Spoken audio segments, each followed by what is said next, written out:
हरे कृष्णा। आज जो मैं आपको मिलवाने वाला हूँ ये हैं लोकेश, बट एक टाइटल जोड़ रहा हूँ इनके नाम के साथ, डॉक्टर लोकेश। तो पहले तो डॉक्टर लोकेश बहुत बहुत मुबारक हो आपको कि आपका माल्टा का स्टूडेंट वीज़ा आ गया। ये डॉक्टर लोकेश का माल्टा का स्टूडेंट वीज़ा है। पर आप एक बात समझिए ध्यान से, प्रोफाइल समझिए। इन्होंने 5 साल के बाद अपना एक डॉक्टरेट का वो लिया है, टाइटल लिया, डिग्री ली है, और उसके बाद और आज स्टूडेंट वीज़ा अप्लाई करने में 6 साल का गैप है। तो लोग कहते हैं कि इतने गैप होते हैं कि नहीं होते एक्सेप्टेड। हायर एजुकेशन भी है, 6 साल का गैप भी है, उसके बाद भी इनका माल्टा का स्टूडेंट वीज़ा आया है। और आपकी जानकारी के लिए जब बात कर रहे थे अभी, तो लगभग 1 साल का इनका पेशेंस पीरियड भी रहा, क्योंकि 1 साल के अंदर माल्टा में कोविड भी हुआ, माल्टा में सब चीज़ें रुक भी गई। फिर इंडिया के अंदर माल्टा की VFS की डेट्स नहीं मिल रही थी। उस पेशेंस के बाद भी इनका आराम से वीज़ा आया है माल्टा का। सो लेट्स डिस्कस कि इनका वीज़ा का प्रोसेस में क्या क्या हुआ, और इम्पोर्टेंट ये है कि जो गैप हुआ उस गैप के बाद भी एम्बेसी में एग्जैक्टली इनसे क्या क्वेश्चंस हुए थे और इन्होंने क्या आंसर दिए। क्योंकि मैं जो भी ऐसे वीडियो बनाता हूँ उस वीडियो का मेन रीज़न और मेन पर्पस ये होता है कि हमारे व्यूवर्स को एम्बेसी के रियल टाइम एक्सपीरियंसेस पता चले। क्योंकि हर एक स्टूडेंट का एक अलग होता है एक्सपीरियंस, एक अलग क्वेश्चन आंसर होते हैं, उसकी एक अलग फील होती है। So will take over to now doctor Lokesh के साथ। तो लोकेश, मुझे आप पहले बताएंगी आपको हमारे बारे में कैसे मालूम पड़ा? यूट्यूब पता चला था। अच्छा, ओके। चलो, डॉक्टर लोकेश को भी हमारे बारे में यूट्यूब से मालूम पड़ा। जैसे आप लोग देख रहे हैं ऐसे ही डॉक्टर लोकेश ने भी यूट्यूब देखा। तो आपने जब देखा तो आपने किससे करा कांटेक्ट और कैसे हुआ? मैंने सबसे पहले दीपाली मैम से कांटेक्ट करा। दीपाली मैम के साथ। Very good. Deepawali ma'am is one of the pioneer in the company. अगर आप में से कई ऐसे स्टूडेंट्स हैं जो दीपावली मैम को अच्छे से जानते हैं, और उनका जो सपोर्ट लेवल है वो एंड टू एंड रहता है, मतलब वो हर एक डिटेल में जाकर हम लोग आपको उसके बारे में देते हैं सपोर्ट। ठीक है। मेरा यहाँ पर एक इम्पॉर्टेंट क्वेश्चन ये है, बहुत से लोग यूट्यूब देखते हैं और बहुत सारे लोगों के भी देखते हैं, तो आपका वो ट्रस्ट फैक्टर कैसे आया कि हाँ जी मेरे को वी-मार्ट से ही काम कराना है? ट्रस्ट फैक्टर तो खुद ही बनाना पड़ता है। ओके। मार्केट में बहुत लोग बैठते हैं, ट्रस्ट फैक्टर खुद ही बनाना पड़ता है। लेकिन जैसे मैं फर्स्ट टाइम मिला, आपने बोला हरे कृष्णा, तो मैं वही उस टाइम फर्स्ट टाइम मैं आया था, आपकी मदर भी आपके साथ थी जब उनको आपने वेल से बैठाया था। मैं कुछ भी हो जाए ये बंदे मेरे साथ खड़े रहेंगे। हरे कृष्णा। ठीक है। इन्होंने बोला इनको जो ट्रस्ट फैक्टर आया वो 2 रीजन से आया कि एक, कहीं ना कहीं we are connected with the ISKCON society. ISKCON is the international society for Krishna consciousness, और जिसको नॉर्मल बोलचाल में लोग हरे कृष्णा हरे रामा बोलते हैं मूवमेंट को। सेकंड, जब ये आए तो इन्होंने देखा कि मेरी मदर भी थी, टीम थी। तो जब ये ऑफिस आए हैं तो ऑफिस आकर एक डेवलप होता है trust factor. But he as he rightly said कि ट्रस्ट फैक्टर हमको खुद बनाना पड़ता है, हमें खुद सोचना पड़ता है कि हाँ जी मेरे को इस कंपनी पर, इस व्यक्ति विशेष से, इन लोगों से काम करवाना है कि नहीं करवाना। ठीक है। तो आपकी जर्नी शुरू कैसे हुई? Let's discuss this. Journey first time Deepali ma'am से मिले थे, उन्होंने मुझे काउंसलिंग करी मेरी, मैंने अप्रूव कर दिया कि सर मैम कि आप स्टार्ट कर लीजिए जो भी प्रोसेस होता है। उसके बाद हमारा CV अप्रूवल में थोड़ा टाइम लग गया था, काफ़ी टाइम लग गया था, फिर पेशेंट बना के रखना पड़ा, बात चलती रही थी। ठीक है। ये कह रहे हैं कि तो अब आपको शायद याद होगा, जो जो लोग रेगुलर वीडियो देखते हैं, माल्टा ने बीच में लॉकडाउन के बाद सिर्फ एक ही कोर्स शुरू किया था, वो था हेल्थ एंड सोशल केयर के कोर्सेज। और उसके अंदर भी कॉलेज से या एम्बेसी से अप्रूवल नहीं आती थी, उसके अंदर CVU अप्रूवल आती थी, जो कि सेंट्रल वीज़ा यूनिट था। और जो CVU अप्रूवल है वो मतलब किसी के हाथ में नहीं था, वो माल्टा के गवर्नमेंट के हाथ में था कि वो लोग कब देंगे CVU अप्रूवल और किसको देंगे CVU अप्रूवल। और उसके अंदर काफ़ी सारी गवर्नमेंट की पॉलिसीज़ में लगातार शफल्स हो रहे थे, चेंजेस हो रहे थे, क्योंकि कोविड के बाद सभी लोग एक नए नए दौर में थे। हमने इसके ऊपर एक डिटेल वीडियोज भी बनाए हुए हैं CVU के ऊपर। सो जब इनका अप्लाई करा था हमने, तो डॉक्यूमेंट चले गए थे CVU के पास। तो CVU के पास सिर्फ एक इन्हीं के नहीं, सारे कॉलेजेस जो जो हेल्थ एंड सोशल केयर शुरू किया, और जितने स्टूडेंट्स है around the world, not from India, around the world, सभी के डॉक्यूमेंट गए थे। But by the grace of God इनका CVU अप्रूवल आ गया। ठीक है। उसके बाद उसके बाद हम VFS की भी वेट कर रहे थे, उसमें भी काफ़ी टाइम लगा, लेकिन जो सबसे पहले हम लोग पिकअप कर लिया। करेक्ट है। उसके बाद क्योंकि जब VFS की डेट तो बीच में दिक्कत आई थी, लेकिन जब हम शुरू में बोलें कि इमीडिएटली जब लॉकडाउन के बाद CBU अप्रूवल शुरू हुआ था ऑलनी हेल्थ एंड सोशल केयर पर, तो जैसी CBU अप्रूवल आई इमीडिएटली हमारी पूरी टीम, मैं यहाँ पर कोई एक नहीं बोलूँगा, पूरी की पूरी टीम को हमने लगाया हुआ था कि जो भी पहली डेट जिसके भी सिस्टम पर दिखे आप डेट फिट कर लो, क्योंकि जिन जिन बच्चों के अप्रूवल्स आ रहे थे हम सबकी डेट लेते थे। तो हमारी पूरी की पूरी team, we have a complete backend team है हमारी, जो सिर्फ इसी पे काम कर रही होती है IT के ऊपर। तो उस टीम ने इनका अप्रूवल ले लिया था इनका। ओके, सो अब मैं एक इम्पॉर्टेंट क्वेश्चन जो सबके साथ आ रहे हैं कि आपका एम्बेसी का एक्सपीरियंस कैसा रहा? आप VFS गए, VFS में आपने अपना पासपोर्ट जमा करा, वहाँ आपका बायोमेट्रिक हो गया, उसके बाद क्या हुआ? आफ्टर 7 to 8 डेज मेरे को इंटरव्यू की कॉल आ गई थी और मेल भी आ गई थी। ठीक है, तो जनरली ये 2 से 3 दिन में आती है, पर इनके पास क्योंकि उस समय सब नया चल रहा था आफ्टर लॉकडाउन, तो इनके पास 7 से 8 दिन के अंदर ईमेल पर भी आया।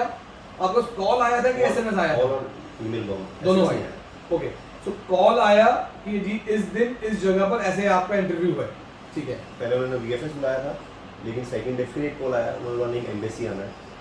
ओके, तो आपका पहला इंटरव्यू VFS हुआ, तो VFS के अंदर आपका वीडियो इंटरव्यू हुआ था कि टेलीफोनिक इंटरव्यू? वापस सेकंड डे कॉल किया मुझे कि आपको VFS नहीं आना, आपको एम्बेसी जाना है। ओके, तो आपने देखा कि लास्ट टाइम जो हमने एक स्टूडेंट का वीडियो बनाया था उनका इंटरव्यू हुआ था VFS में, तो इनको VFS बुलाया, लेकिन फिर एम्बेसी ने दोबारा कम्युनिकेट कर दिया कि you have to come to embassy only. ठीक है, तो एम्बेसी का मुझे पूरा डिटेल जितना सकते हो उतना डिटेल बताएं आप। एम्बेसी में मैं 5-10 मिनट पहले चला गया था, और गार्ड खड़ा था, उसने ID वगैरह चेक करी, एंट्री हो गया। मैं अराउंड 20 पीपल्स थे वहाँ पर। ओके, सब लाइन में क्यू में बैठा देता है, वो जाके ये फर्स्ट आपका सेकंड आपका थर्ड है, उस हिसाब से क्यू में बैठना होता है। तो आपको बस वहाँ मेरा ही पर आपको मिलता टोकन मिला था आपको? टोकन नहीं मिला था, बस सिर्फ क्यू के साथ बैठे हुए थे? गार्ड बैठा देता है कि फर्स्ट आपका है सेकंड Correct. आपका है, तो फर्स्ट में ही बैठ रहा था। ठीक है। मॉर्निंग में पहला मेरा ही था, थोड़ा सा कोशिश हो रहा था कि पहला मैं ही हूँ। चलो, आप समझें कि जब आपको एम्बेसी जाना है तो थोड़ा सा पहले जाना चाहिए, जिससे कि वहाँ पहुँचने के बाद, तो मैं अक्सर बोलता हूँ कि आपको पसीने आ रहे हैं, थोड़े बाल ठीक करने हैं, थोड़ी शर्ट को टक करना है। बाहर एक कैमरा होता है, उसको देखते थे बाहर लोग कैसे बैठे हैं, हाँ, तो ये भी देखते रहते हैं। देखो क्या कह रहे हैं, ये खुद बता रहे हैं कि जो CCTV कैमरा है, जो अक्सर कहते हैं कि ऊपर वाला देख रहा है, तो CCTV कैमरे से वो लोग देख रहे होते हैं कि आप लोग बाहर बैठे हुए आपस में कितनी बातें कर रहे हो, या आप लोग कितने कॉन्शियस हो, नर्वस हो, क्या कुछ पढ़ रहे हो। तो वहाँ पर भी एक लुक एंड फील आता है कि हाँ यार ये व्यक्ति कितना कॉन्फिडेंट है। तो जब आप वहाँ बैठे भी हो तो you have to be very relax and confident. Okay, कोशिश करोगे ड्रेस थोड़ी फॉर्मल पहन के जानी चाहिए, एक अच्छा लगता है, और वही मैंने सबसे पिक पॉइंट पकड़ा था। चलो, वेरी गुड पॉइंट कि आपको कैजुअल एटीट्यूड में नहीं जाना। अगर आप एक स्टूडेंट वीजा पे जा रहे हो तो आपको स्टूडेंट बन के जाना है, which is the professional student. मतलब आप एक पढ़े लिखे व्यक्ति हो और एक पढ़े लिखे काम के लिए जा रहे हो, तो एक डिसेंट सी शर्ट हो, पैंट हो, और बाल सही से हो। अगर आप शेव करते हैं तो शेव हो, क्लीन शेव्ड हो। कोई बहुत ज़्यादा आपने गले में माला ना पहनी हो और हाथ में बहुत सारी चीज़ें ना पहनी हो, बहुत अंगूठियाँ ना पहना हो, बिल्कुल डिसेंट वे के अंदर आपको जाना चाहिए। ओके, उसके बाद जब आपकी कॉल आई अंदर जाने के लिए, तब क्या हुआ? अंदर जाते ही एनवायरमेंट काफ़ी अच्छा था, बीच में एक मिरर था, ठीक है, उस साइड इंटरव्यू था, इस साइड में था। उन्होंने बस जाते ही हेलो बोला और हैव ए सीट बोला। Very good. तो लाउड थोड़ी वॉल्यूम थोड़ी लाउड थी, तो मैंने जाते ही पहले थोड़ा टोक दिया सर इट्स टू लाउड क्या है, डिक्रीज। आप उसके बाद बिल्कुल चालू। मैं कहूँगा ये बहुत ही ज़्यादा मेरे लिए इम्पोर्टेंट चीज़ है। आप समझिए, जब ये अंदर गए तो एक तरफ इंटरव्यू पे बैठा हुआ है और एक तरफ ये बैठे हुए हैं, और वो वहाँ पर माइक से बोल रहे हैं बात करने के लिए, जिससे कि आप बाहर सुन सको उनकी बात। तो इन्होंने क्या बोला कि आपकी जो वॉइस है वो बहुत लाउड है। अब उससे क्या हुआ है, ऐसा नहीं है कि इन्होंने कोई उसको ऑफेंड करा, कोई उसकी इंसल्ट करी, नहीं। इन्होंने बहुत हम्बल वे में उसको ये बात कम्युनिकेट करी कि आवाज़ तेज है, थोड़ी आवाज़ कम कर लो तो हम लोग आराम से बात कर पाएंगे। उससे क्या होता है कि जो इंटरव्यूअर होता है ना, उसको ये फील आती है कि he is such a confident person कि अगर ये मुझे आकर एक कॉन्फिडेंटली मुझे बोल रहा है कि जो आवाज़ तेज है, तो इसका मतलब कि ये व्यक्ति जेन्युइनली स्टूडेंट है, मतलब ये घबराया हुआ, नर्वस या टेंशन में नहीं है, ये रिलैक्स्ड है, इसलिए मेरे को बहुत सही चीज़ मुझे बता रहा है। एंड गुड पॉइंट ये है कि उन्होंने भी इस चीज़ को पॉजिटिवली लिया, उन्होंने कोई इसमें इंसल्ट नहीं ली कि मुझे आगे आगे सिखा रहा है या मुझे टोक रहा है, हमारी वॉल्यूम हमको पता है कितने वॉल्यूम रखनी है, ऐसा नहीं हुआ। So very very good. So this shows your confidence, your relax. लेकिन हर बार आपने ऐसा करना नहीं है। अगर जेन्युइनली आवाज़ तेज है, जेन्युइनली आवाज़ कम है, तो आप बोल सकते हो कि सर वॉल्यूम कम है तो वॉल्यूम बढ़ा दें, वॉल्यूम तेज है तो बोलते वॉल्यूम कम कर दो। Okay next. इंटरव्यू चला 15 to 20 मिनट्स, जनरल क्वेश्चंस थे, माल्टा के बारे में पूछा, पुलिस के बारे में पूछा, स्पेशली उसमें जो क्वेश्चन एक रिपीट किया, 2 क्वेश्चन रिपीट किए थे। एक तो कि आप कहाँ रहेंगे, वो जरूर पूछते हैं कि हॉस्टल वगैरह, आप हॉस्टल बताओ, रहने पे ज़्यादा जोर देते हैं। ऊपर से भी स्पॉन्सर कौन कर रहा है। ओके, ये बात आपने मेरी अक्सर देखी होगी कि जिनका इंटरव्यू शुरू में होता है उनके इंटरव्यूज 15-20 मिनट, 10 मिनट, आधे घंटे भी चलते हैं, और जितने लोग बाद में होते हैं उनका इंटरव्यू ड्यूरेशन कम होते चले जाता है। सो इनका तो सबसे पहला ही इंटरव्यू था, तो कह रहे हैं कि 15-20 मिनट इंटरव्यू चला। इसमें ये 2 क्वेश्चंस कह रहे हैं जो उन्होंने रिपीटेडली पूछे और जो इनको भी लगा कि वो स्ट्रेस देके पूछे। इसमें से एक क्वेश्चन मैं हमेशा बोलता हूँ कि वो पूछते हैं और उस क्वेश्चन का आपको क्लियर आंसर बताना चाहिए। वो क्वेश्चन क्या था, आपका स्पॉन्सर कौन है। अब स्पॉन्सर का मतलब ये नहीं हुआ कि आपका कॉलेज कौन सा है, स्पॉन्सर का मतलब ये हुआ कि आपकी बैंक स्टेटमेंट किसकी लगी हुई है, आईटीआर किसकी लगी हुई है। तो बैंक स्टेटमेंट आपने जिसकी लगाई है आपने उसी के लिए बोलना है, क्वेश्चन 1। क्वेश्चन 2 क्या है, तो पूछा कि अकोमोडेशन, की आप कहाँ जाके रहने वाले हो। दैट इज ऑल्सो इम्पोर्टेंट कि आप माल्टा में जाओगे, कॉलेज क्लियर है, पर आपने जो अकोमोडेशन का पेपर लगाया है क्या वो आपको मालूम है कि नहीं मालूम। क्योंकि बहुत बार क्या हुआ है, एजेंट्स क्या करते हैं, एजेंट्स फाइल लेकर आपको देते हैं कि जाके जमा करा दो। हम ऐसा नहीं करते। हम जब फाइल देते हैं तो फाइल को हम समझाते भी हैं और उसके बाद हम इंटरव्यू में क्या क्वेश्चन पूछे जाएंगे वो भी बताते हैं, और अगर ज़रूरत पड़ती है तो हम उसकी ट्रेनिंग भी देते हैं। तो ये बहुत ज़रूरी चीज़ है कि आपको अपनी फाइल के बारे में हर एक चीज़ पता होना चाहिए। तो आपने स्पॉन्सर पर क्या आंसर करा? स्पॉन्सर माई सेल्फ मैंने नहीं बोला।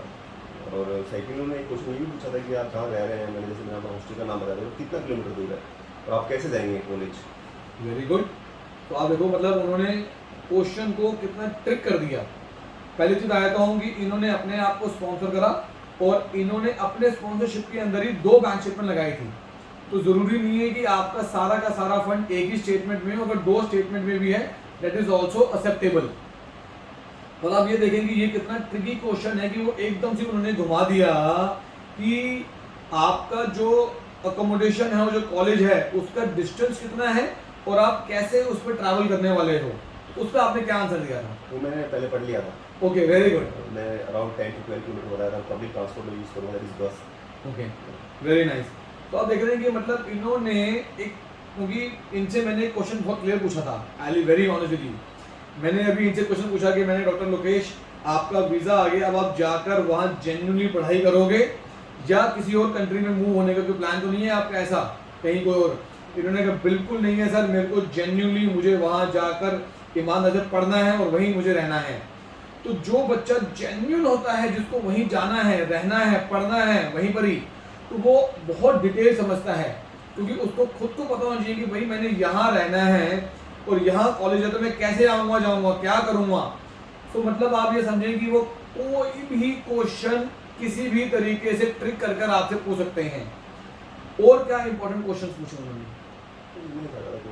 मेन तो कॉलेज को पढ़ना होगा, अपने कंट्री के बारे में पढ़ लो, कॉलेज के बारे में पढ़ लो, इससे थोड़ा कोर्स में क्या मॉड्यूल्स हैं आपको ये तो पक्का पूछते हैं। मैं इसी पॉइंट पे आने वाला था। एक क्वेश्चन जो स्टूडेंट वीज़ा के लिए ज़रूरी है कि ये एक क्वेश्चन वो ज़रूर पूछते हैं, 90% हर स्टूडेंट से पूछते हैं, वो है कि आपका जो कोर्स कंटेंट है, आप याद रखिएगा जब भी आपकी फाइलिंग होती है उसमें आपके कॉलेज के LOA, रिसिप्ट, इन सब के अलावा एक इम्पॉर्टेंट डॉक्यूमेंट है, वो है कोर्स कंटेंट, कि आपके कोर्स में क्या क्या चीज़ें आपने पढ़ने वाली हैं। तो वो कोर्स कंटेंट में से भी कहीं से कोई भी क्वेश्चन पूछ सकते हैं। That is also very important कि आपको पता होना चाहिए कि आप क्या पढ़ने जा रहे हैं और उसमें वो लोग क्या क्या पढ़ाने वाले हैं, तो पूरा डिटेल होती है उसकी, वो भी आपको पता होना चाहिए। Very very good. Doctor Lokesh, any important thing which you want to say कि इनको स्टूडेंट वीजा के लिए क्या करना चाहिए? पहली बात तो पेशेंस लेवल तो बना के रखना पड़ेगा बहुत ज़्यादा, और ट्रस्ट फैक्टर बहुत ज़रूरी है। अगर आप कुछ भी कर रहे हैं तो मैं इस बात की नहीं हूँ वीज़ा के लिए आपके पास ट्रस्ट तो बनाना ही बनाना पड़ेगा, और इन चीज़ों में टाइम लगता है, ये चीज़ें हमारे हाथ में नहीं होती। करेक्ट है, आई एग्री इस पॉइंट कि कई बार कई ऐसे स्टूडेंट्स हैं जो हमको थोड़ा सा ओवर दे देते हैं प्रेशर कि सर मेरा ये नहीं आया, मेरा वो नहीं आया। कई जगहों पर हमारे हाथ बंधे होते हैं, क्योंकि अगर डॉक्यूमेंट्स पेपर गवर्नमेंट में गए हैं तो हम उसमें कुछ नहीं कर सकते, वो तो गवर्नमेंट जब रिस्पॉन्ड करेगी तो ही करेगी, तो हमें पेशेंस रखना पड़ेगा। लेकिन एक बड़ी हिंदी बड़ी पुरानी कहावत है, सबर का फल मीठा होता है, तो इनका सबर का फल वीज़ा होता है। और डॉक्टर लोकेश अभी मंदिर भी गए थे, मंदिर से हमारे लिए प्रसाद भी लेकर आए हैं। So thank you doctor Lokesh, and wish you all the best for your success in career. हम लोग पोस्ट लैंडिंग सर्विसेज भी मिस्टर लोकेश को दे रहे हैं, जैसे इन्होंने बोला कि मेरे को वहाँ जाकर भी कई चीज़ों में हमारी सर्विस सपोर्ट चाहिए होगी, तो माल्टा में आपको अगर पोस्ट लैंडिंग सर्विसेज मतलब वहाँ जाने के बाद भी कोई सर्विस कोई सपोर्ट चाहिए तो हमसे आप कांटेक्ट कर सकते हैं। हमारा खुद का ऑफिस माल्टा के अंदर है। हमारी ऑफिसेस नोएडा में है, सिरसा में है, कुरुक्षेत्रा में है, चंडीगढ़ में है, हैदराबाद में है, गुजरात सूरत में है। ओवरसीज ऑफिसेस हमारे दुबई में है, माल्टा में है, क्रोएशिया में है। माल्टा स्टूडेंट वीज़ा से रिलेटेड आपका कोई डाउट, कोई क्वेश्चन या आपको प्रोसेस शुरू करना है तो नीचे हमारी टीम के नंबर्स दिए गए हैं, आप कॉल करें, टीम से बात करें, कॉन्फिडेंस गेन करें। We will do everything for you in Malta. मैं Aman Shukla, I am the CEO of the company. Thank you so much. Hare Krishna.